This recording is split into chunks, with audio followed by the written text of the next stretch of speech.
안녕하세요. 저는 심장내과 전문의 이진혁입니다. 지난 35년간 수많은 심장마비 환자들을 치료해오면서 정말 안타까웠던 순간들이 있었습니다. 그건 바로 혼자 계시다가 적절한 대처를 하지 못해 소중한 생명을 잃는 경우들이었죠. 여러분께 하나 질문을 드려보겠습니다. 지금 이 순간, 만약 여러분이 혼자 집에 있는데 갑자기 가슴이 조여오고 숨이 막힌다면 어떻게 하시겠습니까? 아마 대부분의 분들이 119를 부르는 것 외에는 속수무책으로 기다리기만 하실 거라고 생각해요. 하지만 이것은 정말 위험한 생각입니다. 심장마비는 언제나 예고 없이 찾아오고 가장 무서운 것은 혼자 있을 때 찾아온다는 것입니다. 많은 분들이 심장마비는 갑자기 쓰러져서 끝이라고 생각하시는데 이것은 완전히 잘못된 생각이에요. 제가 35년간 임상에서 경험한 바로는 심장마비 환자의 약 75%는 증상이 시작되고 나서도 15분 이상의 소중한 시간이 있습니다. 이 시간을 골든타임이라고 부르죠. 문제는 대부분의 사람들이 이 골든타임을 어떻게 활용해야 하는지 모른다는 것입니다. 실제로 얼마 전 제가 치료한 74세 김영수 환자분의 이야기를 들려드릴게요. 김 씨는 평소 혼자 사시는 분이었는데 어느 토요일 오후 거실에서 TV를 보시던 중 갑자기 가슴이 찢어지는 듯한 통증을 느끼셨다고 해요. 평소 같았다면 당황해서 아무것도 못하셨겠지만 며칠 전 손자에게서 들은 응급처치 방법들을 차근차근 실행하셨어요.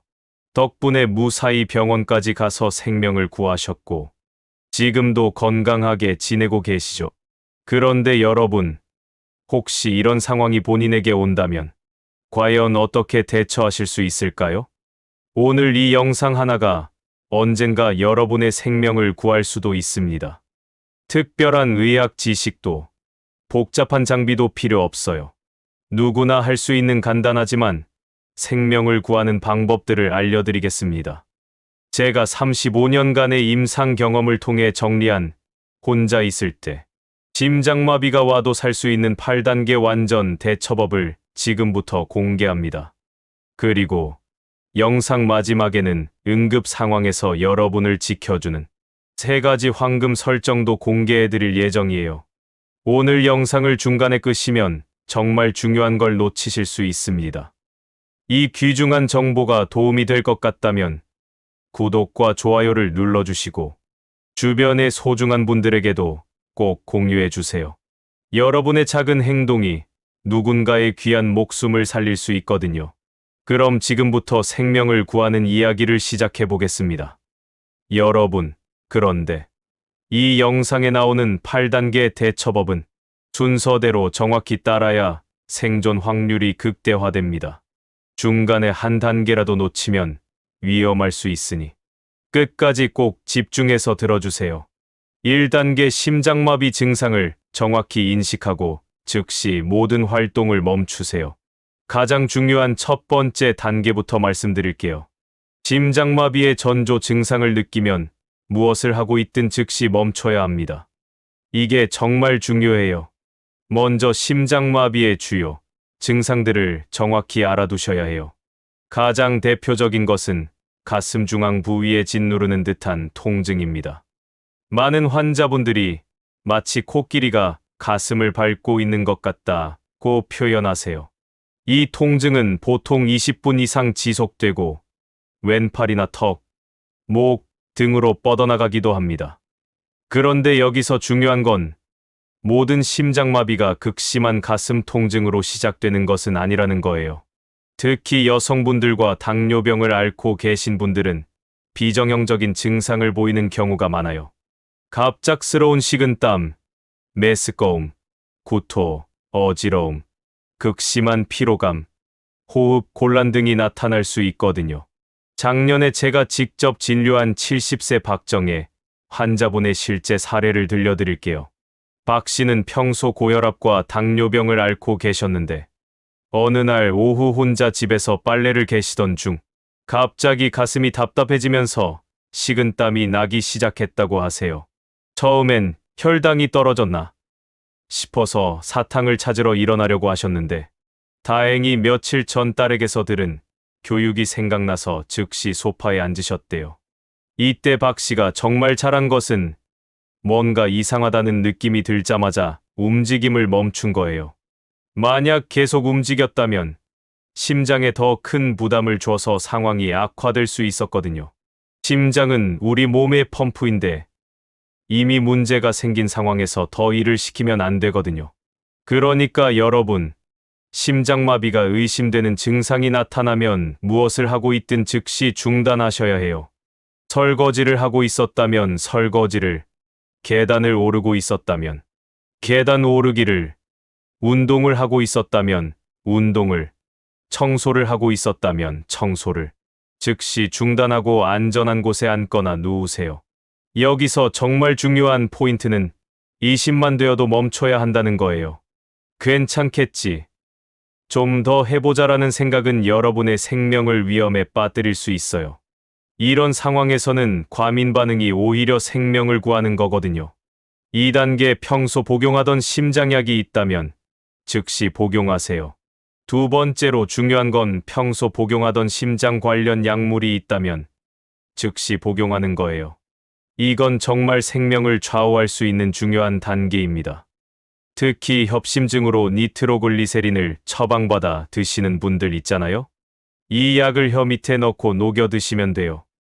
니트로글리세린은 혈관을 확장시켜서 심장으로 가는 혈류를 개선해 주는 약이거든요. 혀 밑에 넣으면 1분에서 2분 내에 흡수되어 효과를 나타내요. 5분 간격으로 최대 3번까지 복용할 수 있습니다. 실제로 제가 치료한 75세 김상철 환자분의 사례를 들려드릴게요. 김 씨는 12년 전부터 협심증으로 저희 병원에 다니고 계셨는데 어느 날 오전 혼자 집에서 신문을 읽으시던 중 갑자기 가슴이 쥐어짜는 듯 아팠다고 하세요.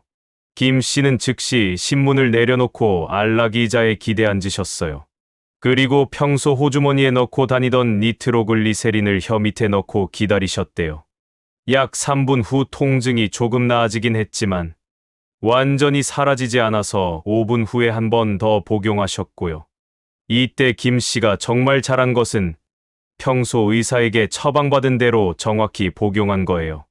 어떤 분들은 급한 마음에 여러 알을 한꺼번에 드시는데 이러면 혈압이 급격히 떨어져서 오히려 위험할 수 있거든요. 그리고 아스피린을 평소에 복용하시는 분들도 있을 텐데 이런 분들은 씹어서 복용하시면 돼요.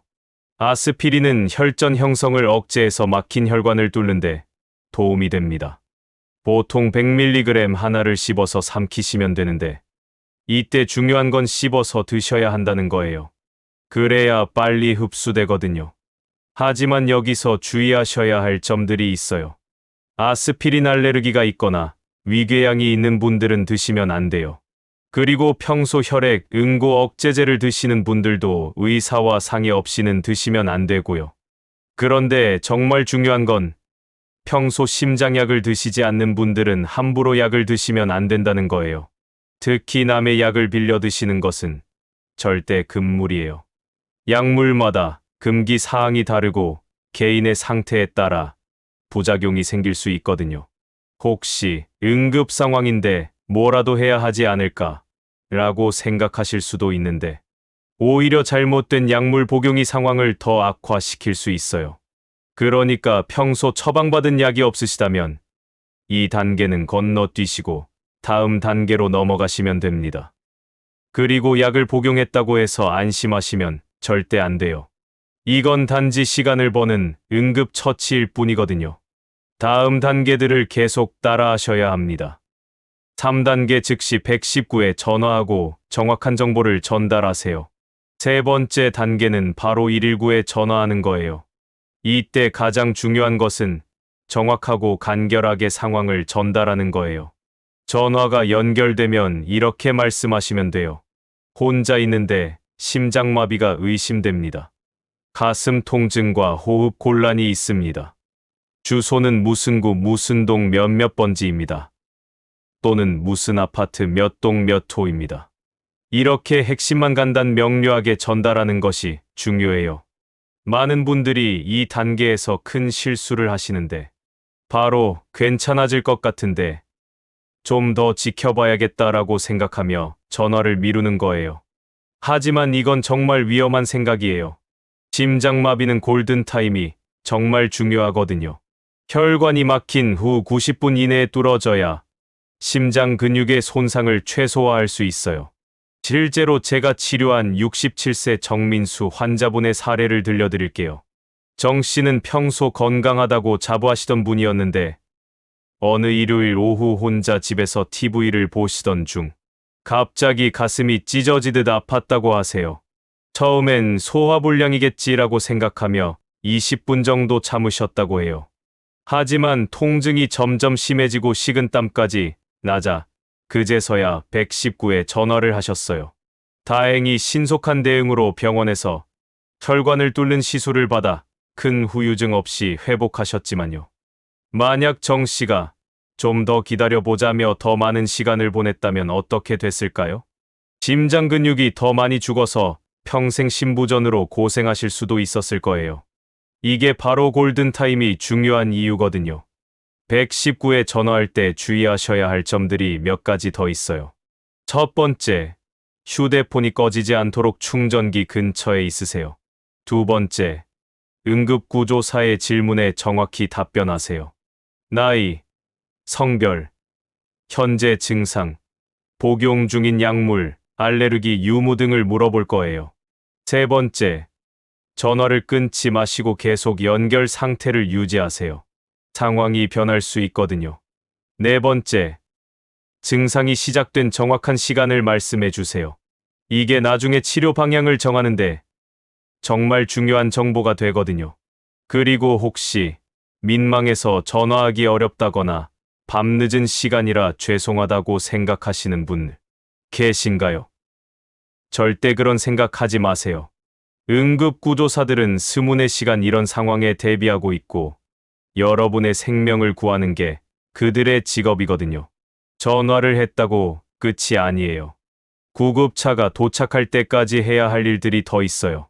계속 들어보세요. 4단계 집 현관문을 열어두세요. 네 번째 단계는 현관문을 열어두는 거예요. 이건 정말 중요한데 많은 분들이 놓치는 부분이거든요. 심장마비 상황에서는 의식을 잃을 가능성이 높아요. 만약 문이 잠겨 있다면 구급대원들이 들어오는데 시간이 오래 걸리거나 심한 경우 문을 부수고 들어와야 할 수도 있어요. 이런 지체는 여러분의 생명에 치명적일 수 있거든요. 실제로 제가 알고 있는 73세 한옥순 환자분의 경우를 들려드릴게요. 한 씨는 혼자 사시는 분이었는데 어느 날 저녁 설거지를 마치신 후 갑자기 가슴 통증이 시작됐다고 하세요. 다행히 즉시 119에 신고하고 현관문을 열어두셨는데 신고 후 약 5분 뒤에 의식을 잃으셨다고 해요. 구급대원들이 도착했을 때 문이 열려 있어서 바로 들어가서 응급처치를 할 수 있었어요. 만약 문이 잠겨 있었다면 최소 10분에서 15분은 더 지체됐을 거예요. 심정지 상황에서 20분에서 15분은 정말 생과 사를 가르는 시간이거든요. 현관문을 열 때 주의사항들이 있어요. 첫 번째, 가능하면 대문과 현관문을 모두 열어두세요. 구급대원들이 들 것을 가지고 들어와야 하거든요. 두 번째, 애완동물이 있다면 다른 방에 격리해 두세요. 강아지나 고양이가 구급대원들을 경계해서 응급처치에 방해가 될 수 있어요. 세 번째, 현관불을 켜두세요. 특히 밤이라면 더욱 중요해요. 구급대원들이 빨리 찾을 수 있거든요. 네 번째, 복도나 현관에 있는 장애물들을 치워두세요. 신발이나 우산 같은 것들이 응급 상황에서 방해가 될 수 있어요. 혹시 오토락이 있는 아파트나 빌라에 사시는 분들은 관리사무소 번호도 119에 알려주시면 좋겠어요. 구급대원들이 더 빨리 들어올 수 있거든요. 그리고 또 한 가지 팁을 드리면 평소에 가족들에게 열쇠 위치나 비밀번호를 알려두시면 응급 상황에서 도움이 될 수 있어요. 혼자 사시는 분들께는 스마트 도어락 설치를 권해드려요. 비밀번호나 지문으로 열 수 있어서 응급 상황에서 가족이나 구급대원들에게 번호를 알려줄 수 있거든요. 5단계 올바른 자세로 안정을 취하세요. 5번째 단계는 올바른 자세를 취하는 거예요. 이 자세가 여러분의 생존을 크게 좌우할 수 있어요. 가장 좋은 자세는 바닥이나 침대에 등을 대고 편안히 눕는 거예요. 다리는 약간 구부리고 쿠션이나 베개를 무릎 밑에 받쳐주세요. 이렇게 하면 심장으로 돌아오는 혈액량이 증가해서 혈압을 안정시키는데 도움이 돼요. 만약 호흡 곤란이 심하다면 상체를 30도에서 45도 정도 세워서 반쯤 앉은 자세를 취하세요. 이때 등받이가 있는 의자나 소파를 이용하면 좋아요. 완전히 누워 있으면 호흡이 더 어려워질 수 있거든요. 실제로 제가 치료한 71세 송영호 환자분의 경우를 들려드릴게요. 송 씨는 심장마비 증상이 시작됐을 때 처음엔 화장실 변기에 앉아 계셨다고 해요. 하지만 점점 어지러워지면서 쓰러질 것 같아서 거실 소파로 옮겨 반쯤 기댄 자세를 취하셨어요. 이때 송 씨가 정말 잘한 것은 딱딱한 변기보다는 부드러운 소파로 옮긴 거예요.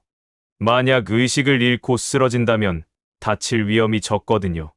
또한 반쯤 앉은 자세로 호흡을 편하게 유지하신 것도 정말 좋은 판단이었어요. 절대 하시면 안 되는 자세들도 있어요. 첫 번째, 바닥에 엎드려 있으면 안 돼요. 호흡이 어려워지고 심장에 부담을 줄 수 있거든요. 두 번째, 높은 곳에 올라가거나 계단에 앉아 있으면 안 돼요. 의식을 잃고 떨어질 위험이 있거든요. 세 번째, 화장실에서 힘을 주면 절대 안 돼요. 혈압이 급격히 변할 수 있어요. 그리고 목과 가슴을 조이는 옷들은 풀어주세요. 넥타이, 벨트, 브래지어 등을 느슨하게 해서 혈액 순환을 돕는 것이 중요해요. 시계나 목걸이 같은 액세서리도 제거하시고요. 체온 유지도 정말 중요해요.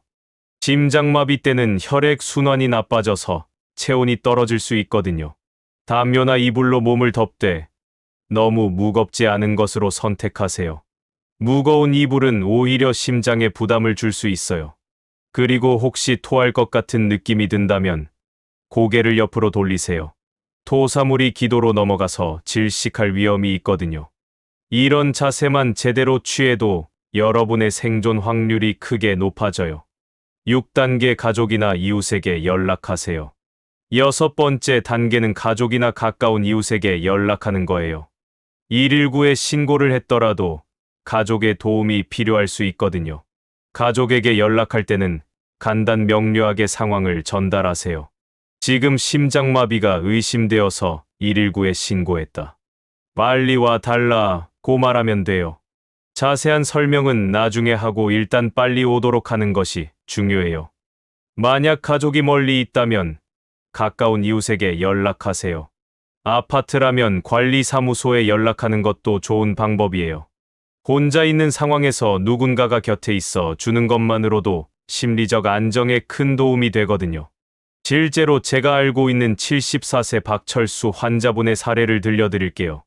박 씨는 부인이 친정에 가신 날 혼자 계시다가 심장마비 증상이 시작됐어요. 119에 신고한 후 아들에게 전화했는데 아들이 타지에 있어서 바로 올 수 없는 상황이었어요. 그래서 박 씨는 평소 친하게 지내던 옆집 아주머니에게 전화하셨어요. 이웃 아주머니가 즉시 달려와서 구급차가 도착할 때까지 곁에서 지켜봐 주셨고, 나중에 병원에서도 가족이 올 때까지 함께 있어 주셔서 큰 도움이 되었다고 하시더라고요. 연락할 때 몇 가지 주의사항이 있어요. 첫 번째, 너무 많은 사람에게 연락하지 마세요. 한두 명 정도면 충분해요. 두 번째, 전화 통화는 간단히 하고 체력을 아껴두세요. 세 번째, 만약 연락이 닿지 않는다면 무리하지 마시고 다음 단계로 넘어가세요. 평소에 응급 연락망을 정해두시는 것도 좋은 방법이에요. 휴대폰에 긴급 연락처를 저장해 두시면 응급 상황에서 구급대원들이 가족에게 연락할 수 있거든요. 보통 긴급 연락처 아들, 긴급 연락처 딸 이런 식으로 저장해 두시면 돼요. 또한 냉장고나 현관 앞에 응급 연락처를 적어둔 종이를 붙여 두시는 것도 좋은 방법이에요. 의식을 잃은 상황에서 구급대원들이 쉽게 찾을 수 있거든요. 7단계 올바른 호흡법으로 버티세요. 7번째 단계는 움직이지 않고 올바른 호흡을 유지하는 거예요. 이 단계가 여러분의 생존에 가장 직접적인 영향을 미쳐요. 심장마비 상황에서는 심장이 제대로 펌프질을 하지 못해서 몸 전체에 산소 공급이 부족해져요. 이때 올바른 호흡법으로 최대한 많은 산소를 폐로 공급하는 것이 정말 중요해요. 호흡법을 자세히 설명해 드릴게요. 코로 천천히 4초간 숨을 들이마시세요. 그 다음 입으로 6초간 천천히 내쉬세요. 이걸 4-6 호흡법이라고 불러요.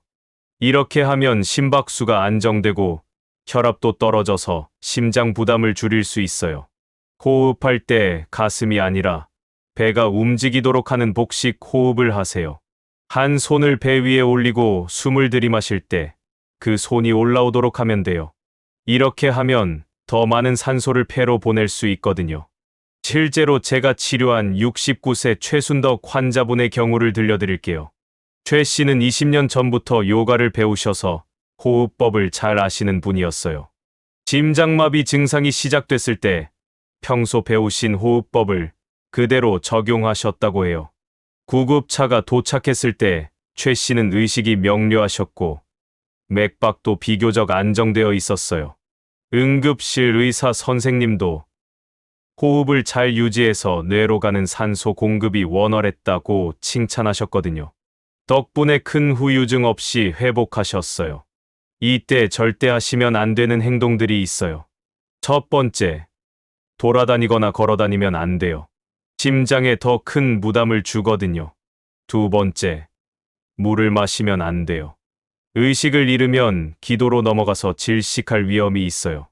세 번째, 토하고 싶어도 참으려고 하지 마세요. 토할 것 같으면 고개를 옆으로 돌려서 기도로 넘어가지 않게 하시면 돼요. 네 번째, 기침을 강하게 하면 도움이 된다는 속설이 있는데 이건 의학적 근거가 없어요. 오히려 혈압을 높여서 위험할 수 있거든요. 자연스러운 호흡에 집중하세요. 그리고 이 시간 동안 마음을 진정시키는 것도 중요해요. 공포와 불안감이 심장에 더 큰 부담을 줄 수 있거든요. 나는 지금 할 수 있는 모든 것을 하고 있다. 구급차가 곧 올 것이다라고 스스로에게 말해주세요. 8단계 의식을 유지하며 구급차를 기다리세요. 마지막 8번째 단계는 의식을 유지하며 구급차를 기다리는 거예요. 이 마지막 단계가 정말 중요해요. 구급차가 도착할 때까지 계속 의식을 유지하려고 노력하세요. 가족이나 응급구조사와 대화를 나누고 자신의 상태를 계속 체크해 보세요. 지금 통증은 어떤지, 호흡은 괜찮은지, 어지럽지는 않은지 이런 것들을 스스로 확인해 보는 것이 도움이 돼요. 만약 의식이 흐려진다면 어떻게 해야 할까요? 첫 번째, 큰 소리로 도와주세요 라고 외치세요. 두 번째, 주변 물건을 두드려서 소음을 내세요. 세 번째, 스마트폰이 있다면 알람을 계속 울리게 하세요. 이렇게 하면 이웃들이나 지나가는 사람들이 알아차릴 수 있어요. 구급대원들이 도착하면 다음 정보를 정확히 전달하는 것이 중요해요. 첫 번째, 증상이 시작된 정확한 시간을 말씀해 주세요. 이게 정말 중요한 정보거든요. 두 번째, 현재 복용 중인 모든 약물을 알려주세요.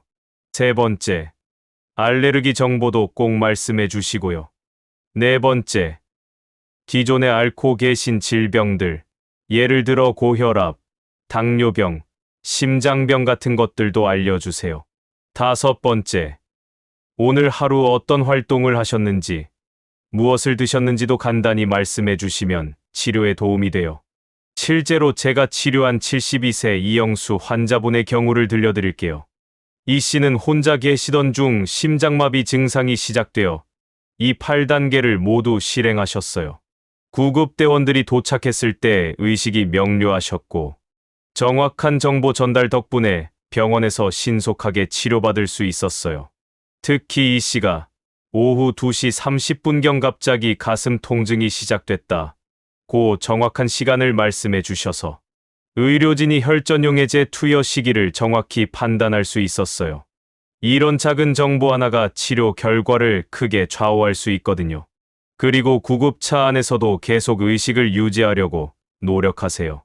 응급구조사들과 대화를 나누시고 병원까지 가는 동안 자신의 상태 변화를 계속 알려주세요. 지금 통증이 좀 나아졌다.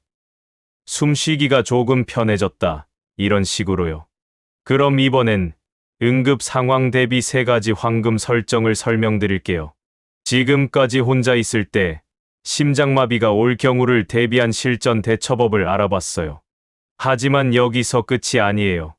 평소에 미리 준비해 두셔야 할 3가지 황금 설정이 있거든요. 이것들도 정말 중요하니까 꼭 들어보세요. 첫 번째, 스마트폰 의료 정보 설정. 아이폰을 사용하시는 분들은 건강 앱에서 의료 정보를 설정해 두세요. 안드로이드 폰을 사용하시는 분들은 응급 정보를 설정해 두시면 돼요. 여기에 입력하셔야 할 정보들을 말씀드릴게요. 첫 번째, 본인의 혈액형이에요. 두 번째, 알레르기 정보예요. 특히 약물 알레르기가 있으시다면 꼭 입력해 두세요. 세 번째, 현재 복용 중인 모든 약물을 입력하세요. 네 번째, 기존에 앓고 계신 질병들, 예를 들어 고혈압, 당뇨병, 심장병 같은 것들을 입력하시고요. 다섯 번째, 응급 연락처예요. 가족이나 가까운 친구들의 연락처를 입력해 두세요. 이 정보는 폰이 잠겨 있어도 응급 상황에서 접근할 수 있게 설정할 수 있어요. 구급대원들이 현장에서 즉시 확인해서 적절한 응급 처치를 할 수 있거든요. 실제로 제가 알고 있는 76세 정문식 환자분은 이 설정 덕분에 생명을 구한 경우예요. 의식을 잃은 상태로 발견됐는데 구급대원이 휴대폰의 의료 정보를 확인해 보니 와파린이라는 혈액 응고 억제제를 복용 중이라고 되어 있었어요. 덕분에 병원에서 적절한 치료를 받을 수 있었거든요. 두 번째, 응급 연락망 구축. 냉장고나 현관 앞에 응급 연락처를 적어둔 종이를 붙여두세요. 의식을 잃은 상황에서 구급대원들이 쉽게 찾을 수 있거든요. 여기에는 가족들의 이름과 연락처, 관계를 명확히 적어두시면 돼요. 또한 이웃들과도 응급 연락망을 만들어 두세요. 특히 혼자 사시는 분들께는 꼭 필요해요. 평소에 가까운 이웃 한두 분과는 서로의 연락처를 교환해 두시고 며칠 동안 연락이 안 될 때는 서로 확인해 보는 시스템을 만들어 두시면 좋겠어요. 아파트에 사시는 분들은 관리사무소와도 관계를 잘 만들어 두세요.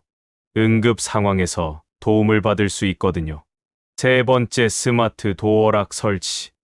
혼자 사시는 분들께는 스마트 도어락 설치를 강력히 권해드려요. 비밀번호나 지문으로 열 수 있어서 응급 상황에서 가족이나 구급대원들에게 번호를 알려줄 수 있거든요. 그리고 가족들에게는 평소에 비밀번호를 알려두시면 더욱 안전해요. 혹시 의식을 잃는 상황이라도 가족들이 빨리 들어올 수 있거든요. 마무리 및 예방의 중요성. 여러분, 이 8가지 방법은 단순해 보이지만 실제로는 수많은 임상 연구와 응급의학 데이터를 바탕으로 만들어진 생명을 구하는 과학적 방법들이에요. 저는 지난 35년간 수많은 심장마비 환자들을 치료하면서 깨달은 것이 있어요. 의학 기술이 아무리 발달해도 초기 대응이 가장 중요하다는 거예요. 병원에 도착하기 전 골든타임 동안의 대처가 환자의 생사를 결정하는 경우가 정말 많거든요. 특히 혼자 계시는 어르신들께서는 이런 정보를 꼭 알아두셔야 해요. 가족이 함께 있다면 도움을 받을 수 있지만 혼자 계실 때는 본인이 스스로를 구해야 하거든요. 실제로 제가 치료한 78세 윤명자 환자분도 그런 경우였어요. 혼자 사시는 분이었는데 어느 날 밤 10시경 심장마비 증상이 시작됐어요. 다행히 며칠 전 아들에게서 들은 응급처치법을 기억하고 계셔서 차근차근 따라하셨어요. 119 신고, 문 열기, 올바른 자세 취하기까지 완벽하게 하셔서 무사히 구조됐거든요. 윤 씨께서 나중에 저에게 하신 말씀이 기억에 남아요. 선생님, 그 순간에는 무서움보다는 내가 할 수 있는 일들을 차근차근 해보자라는 생각이 들더라고요. 그게 오히려 마음을 진정시키는데 도움이 됐어요. 맞아요. 맞고 말고요. 이런 응급 상황에서는 당황하지 않고 체계적으로 대처하는 것이 중요해요. 평소에 이런 방법들을 머릿속에 정리해 두시면 실제 상황에서 침착하게 행동할 수 있어요. 또 한 가지 강조하고 싶은 것은 예방의 중요성이에요. 심장마비의 위험 요인들을 미리 관리하시는 것이 가장 좋은 방법이거든요. 고혈압, 당뇨병, 고지혈증 같은 기저 질환을 잘 관리하시고 금연, 적절한 운동, 균형 잡힌 식단을 유지하시는 것이 중요해요. 정기적인 건강검진도 빼놓을 수 없어요. 특히 50세 이후부터는 1년에 한 번씩은 심장 검사를 받아보시는 것이 좋겠어요. 조기에 발견하면 충분히 예방하고 치료할 수 있거든요. 가족력이 있는 분들은 더욱 주의하셔야 해요. 부모님이나 형제 자매 중에 심장병을 앓으신 분이 있다면 40세부터는 정기적인 심장 검사를 받아보시는 것이 좋아요. 여러분께서 오늘 이 영상을 들으신 것도 큰 의미가 있어요. 지식은 생명을 구하거든요. 혹시 주변에 혼자 사시는 어르신들이나 심장 질환 위험이 있는 분들이 계시다면 오늘 배운 내용을 꼭 전해주세요. 그리고 이 영상이 도움이 되셨다면, 아니 정말 도움이 되셨을 거예요. 좋아요 버튼을 눌러주시고 구독도 해주세요. 앞으로도 여러분의 건강한 생활에 도움이 되는 의료 정보들을 계속 전해드리겠어요. 여러분 모두 건강하시고 오늘 배운 내용이 실제로 필요한 상황이 오지 않기를 바라지만 만약 그런 순간이 온다면 당황하지 마시고 오늘 배운 8가지 단계를 차근차근 따라해 보세요. 35년을 의사로 살아오면서 그리고 65년을 살아오면서 제가 확신하는 것은 준비된 사람은 위기를 기회로 만들 수 있다는 거예요. 여러분도 오늘부터 준비된 사람이 되셨어요. 건강한 하루하루 보내시길 바라며 다음 영상에서 또 만나 뵙겠습니다. 감사합니다.